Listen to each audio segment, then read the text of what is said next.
জীবনের সবচেয়ে আনন্দঘন অধ্যায়গুলোর একটি হল বিবাহোত্তর বৌভাত অনুষ্ঠান। এ আয়োজন কেবল একটি সামাজিক আনুষ্ঠানিকতা নয়, এটি ভালোবাসা, পারিবারিক বন্ধন ও নতুন জীবনের শুভ সূচনার প্রতীক। ঠিক তেমনই এক আনন্দঘন ও সৌহার্দ্যপূর্ণ পরিবেশে অনুষ্ঠিত হল সাংবাদিক ও সমাজসেবক এস.এম. নওরোজ হীরার আদুরের ভাগ্নি সাবিহা আরিফিন বন্নি এবং ভাগ্নি জামাই তাফসিরুল ইসলাম সজীবের বৌভাত অনুষ্ঠান।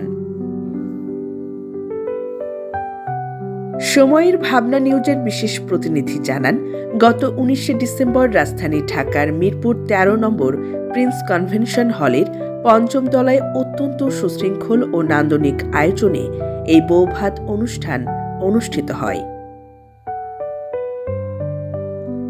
আলোকসজ্জা, ফুলের সাজ ও পরিপাটি ব্যবস্থাপনায় পুরো কনভেনশন হলটি যেন রূপ নিয়েছিল এক আনন্দলোকের দৃশ্যে।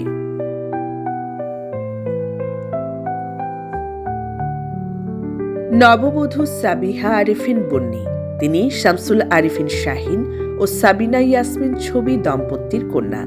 শিক্ষা, শালীনতা ও ব্যক্তিত্বে তিনি সকলের কাছে প্রিয়। বর তাফসিরুল ইসলাম সজীব, ভদ্র, শিক্ষিত ও সুসংস্কৃত এক তরুণ।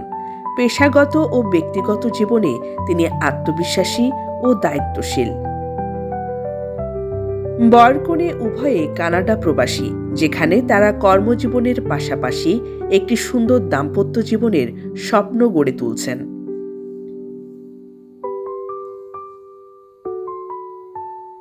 এই বৌভাত অনুষ্ঠানটি ছিল আবেগ ও ভালোবাসার এক অনন্য মিলন মেলা। কনের বাবা শামসুল আরিফিন শাহিন এবং মা সাবিনা ইয়াসমিন ছবি সন্তানের নতুন জীবনের জন্য দোয়া ও আশীর্বাদে আবেগাপ্লুত ছিলেন।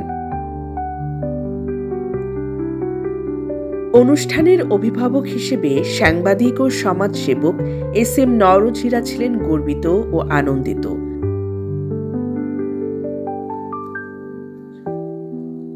আত্মীয় স্বজন, সহকর্মী ও শুভানুধ্যায়ীদের উপস্থিতিতে অনুষ্ঠানটি পায় ভিন্ন এক মর্যাদা। অনুষ্ঠানে উপস্থিত ছিলেন দেশের বিভিন্ন অঙ্গনের বিশিষ্ট ও সম্মানিত ব্যক্তিবর্গ। ব্রিগেডিয়ার জেনারেল ফজলুল কাদের, অবসরপ্রাপ্ত, Helal managing director, prince group; জনাবা Nurun Nahar, deputy governor, Bangladesh bank; Laila Bilkisara, সাবেক নির্বাহী পরিচালক, বাংলাদেশ ব্যাংক মহাসচিব, the institute of bankers Bangladesh board of director, Sonali bank PLC; Mohammad Abdus Sabur, অবসরপ্রাপ্ত সাবেক সচিব ও পরিচালক, জনতা ব্যাংক পিএলসি।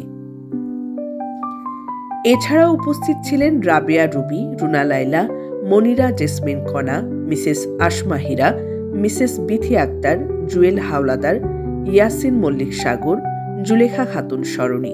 পাশাপাশি রাজনীতিবিদ, সাংবাদিক, আইনজীবী, বুদ্ধিজীবী ও শিক্ষকবৃন্দ অনুষ্ঠানের মর্যাদা বৃদ্ধি করেন। অনুষ্ঠানটি সুশৃঙ্খল ও প্রাণবন্তভাবে সঞ্চালনা করেন জনপ্রিয় উপস্থাপক বাদশাহ হুমায়ুন। অনুষ্ঠানের সঙ্গীত পরিবেশন করেন চুরাশিয়ান শিল্পীরা সোহেল রোমিও, ফিরোজ, এস কবির, সন্ধি খান, হাসান মাহমুদ, শিবলি, মহুয়া, নুসরাত মাতিন, রাফসান মান্নান। সঙ্গীতের সুরে সুরে পুরো অনুষ্ঠান জুড়ে তৈরি হয় আনন্দময় ও আবেগঘন পরিবেশ। অনুষ্ঠানে আরও উপস্থিত ছিলেন খুলনার বিশিষ্ট সমাজসেবক ও নির্বাহী পরিচালক রূপান্তর, ক্রীড়া সাংবাদিক এম.এ. কায়সার, শতাধিক চুরাশিয়ান বন্ধু ও বান্ধবী। সবাই নবদম্পতির জন্য শুভকামনা ও দোয়া কামনা করেন। সবশেষে বলাই যায়, সাংবাদিক এস.এম. নওরোজ হীরার ভাগ্নি সাবিহা আরিফিন বন্নি ও ভাগ্নি জামাই তাফসিরুল ইসলাম সজীবের বৌভাত অনুষ্ঠানটি ছিল এক অনন্য, সৌহার্দ্যপূর্ণ ও স্মরণীয় সামাজিক আয়োজন। নবদম্পতির দাম্পত্য জীবন হোক সুখী, সুন্দর ও সমৃদ্ধ, এই প্রত্যাশায় সময়ের ভাবনা নিউজের পক্ষ থেকে রইল আন্তরিক শুভেচ্ছা ও অভিনন্দন।